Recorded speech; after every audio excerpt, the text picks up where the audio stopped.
Well, the problem really is that malware, and especially in terms of malware that uses rootkit technology, is effectively king at the moment. It is undetectable to pretty much all antivirus, especially if you start putting it in the kernel, or in terms of Android, where everything is dependent on the Java runtime environment, or rather its Davlik implementation.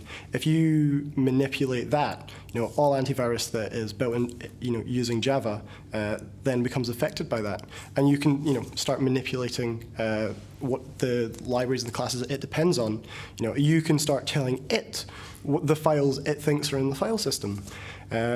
So that it's really those kind of two vectors applying into what is effectively the modern computer. Mobile phones are outselling desktops, by a substantial amount now.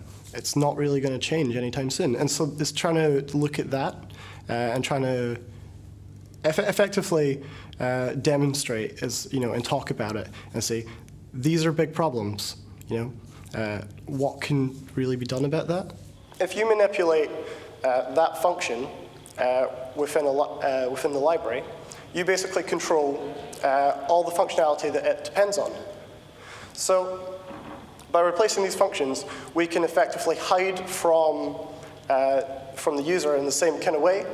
But a lot of antivirus were focusing on the standard file system tools rather than the actual libraries. My talk is really based on my dissertation research, and as a result, it's looked at the community's shared knowledge of rootkits and malware in general, and looking at how to evolve and port that over. Evolve is just a fancy word, but it turns out that where the Linux one's really well documented because it's been around for a while, the Android one is it's not very well documented at all. There's only a couple of people that seem to have done this sort of research from what I've seen, and it's trying to pull all those resources together. And as the resources become better, they'll be more widely available, and they'll become an even bigger problem. It's effectively led to the whole bring your own device to work thing. And as soon as you introduce devices like that into corporate infrastructure, it's a big angle to start attacking. How do you really?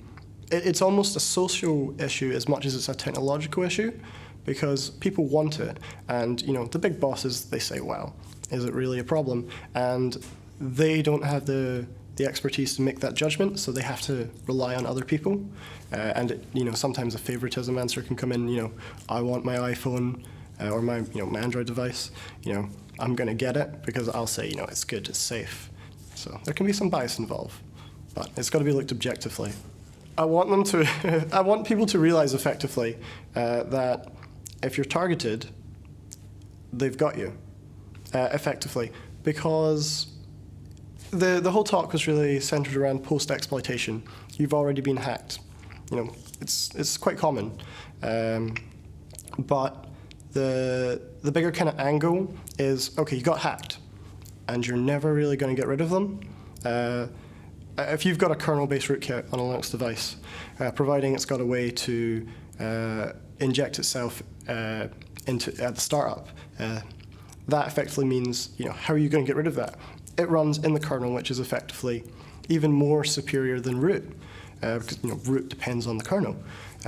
So how do you really tackle that kind of issue when antivirus doesn't access or manipulate the kernel in any way? So it's a big issue, and there's no real answer to it at the moment.